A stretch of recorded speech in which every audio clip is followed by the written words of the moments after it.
ગુજરાતના 12 જિલ્લાઓમાં આઈએમડીનું એલર્ટ છે, જેમાં આઈએમડી દ્વારા ઓરેન્જ એલર્ટ જાહેર થયું છે। વીજળી અને પવનના કડાકા અને ધોધમાર પવન સાથે વરસાદ વરસી શકે છે એવી આગાહી થઈ છે। અમરેલી, આણંદ અને ભરૂચમાં પણ એલર્ટ જાહેર છે।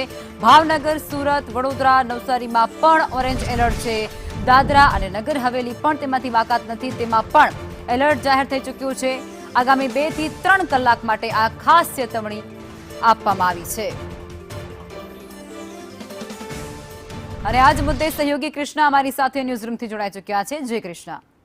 જી બિલકુલ, વરસાદે આ વખતે ખૂબ વાટ જોડાવી છે અને 100 વર્ષનો સૌથી સૂકો જૂનો આ વખતે સાબિત થયો છે, કારણ કે ખેડૂતો ચિંતામાં મુકાયા છે। જેવા વરસાદની અપેક્ષા હતી, વરસાદ પડ્યો જ નથી, પણ હવે જે આગાહી કરવામાં આવી છે આપણે વિંડીના માધ્યમથી સમજીશું। ને સૌથી પહેલા આ મેપ આપને બતાવ્યું કે એમાં જે આગાહી કરવામાં આવી છે આઈએમડી તરફથી, આ ગુજરાતનો મેપ છે ને એમાં આ દક્ષિણ ગુજરાતના જે જિલ્લાઓ છે કે જ્યાં રેડ એલર્ટ જાહેર કરવામાં આવ્યું છે, આ ત્રણેય જિલ્લાઓ ડાંગ, નવસારી, તાપી, વલસાડ, આ એ જિલ્લાઓ છે કે જ્યાં ભારેથી અતિ ભારે વરસાદની આગાહી કરવામાં આવી છે। અને આ મેપમાં આપ જોઈ શકો છો કે ઘણા બધા એવા જિલ્લાઓ છે કે જ્યાં ઓરેન્જ એલર્ટની આગાહી કરવામાં આવી છે, એટલે કે ત્યાં મધ્યમથી ભારે વરસાદ વરસી શકે છે। એમાં સૌરાષ્ટ્રનો આ આખો પાર્ટ, જેમાં અમરેલી, જૂનાગઢ, બોટાદ, ભાવનગર, સુરેન્દ્રનગર, આ તમામ, રાજકોટ, આ તમામ જિલ્લાઓનો સમાવેશ થાય છે।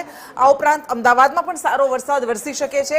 અને આ ઉપરાંત દક્ષિણ ગુજરાત અને મધ્ય ગુજરાતના આ કેટલાક જિલ્લાઓ કે જેમાં સુરત, છોટાઉદેપુર, નર્મદા, ભરૂચ, આ તમામ જિલ્લાઓ છે કે જ્યાં સારો વરસાદ વરસી શકે છે એવી આગાહી કરવામાં આવી છે।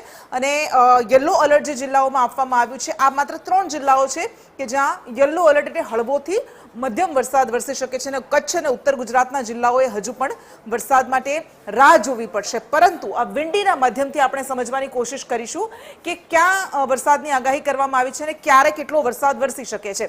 એક તો આ આખો આપ જે કોંકણ બેલ્ટ જોઈ રહ્યા છો કે જેને પશ્ચિમી તટ પણ કહેવામાં આવે છે, જ્યાં આખી સિસ્ટમને કારણે એક કર્ણાટકથી માંડીને, એક ગોવાથી માંડીને, મહારાષ્ટ્ર અને ગુજરાતના જે દક્ષિણ ગુજરાતના ભાગો છે કે જ્યાં વરસાદની આગાહી કરવામાં આવી છે। અને 2 થી 3 જુલાઈએ હજુ પણ સારો વરસાદ જો આપણે જોઈતો હોય તો 2 થી 3 જુલાઈએ સારો વરસાદ વરસશે, ચોમાસું વેગ પકડશે, વધારે મજબૂત બનશે તેવી આગાહી કરવામાં આવી છે। અને આ આપણે જોઈ રહ્યા છીએ વિંડીમાં કે મુંબઈની પાસે ભારેથી અતિ ભારે વરસાદ આ સિસ્ટમને કારણે વરસવાની સંપૂર્ણપણે શક્યતા છે। અને પછી આ સિસ્ટમ એ દક્ષિણ ગુજરાત તરફ આગળ વધી રહી છે, એટલે સુરત, નવસારી, વલસાડ, ડાંગ, તાપી સહિતના જિલ્લાઓમાં સારો વરસાદ વરસશે। અને આ ઉપરાંત હમણાં જેમ આપણે વાત કરી કે આ સૌરાષ્ટ્રના કેટલાક જિલ્લાઓમાં ભારે વરસાદ વરસશે। આભાર કૃષ્ણા, આપ જોડાયા તે બદલ।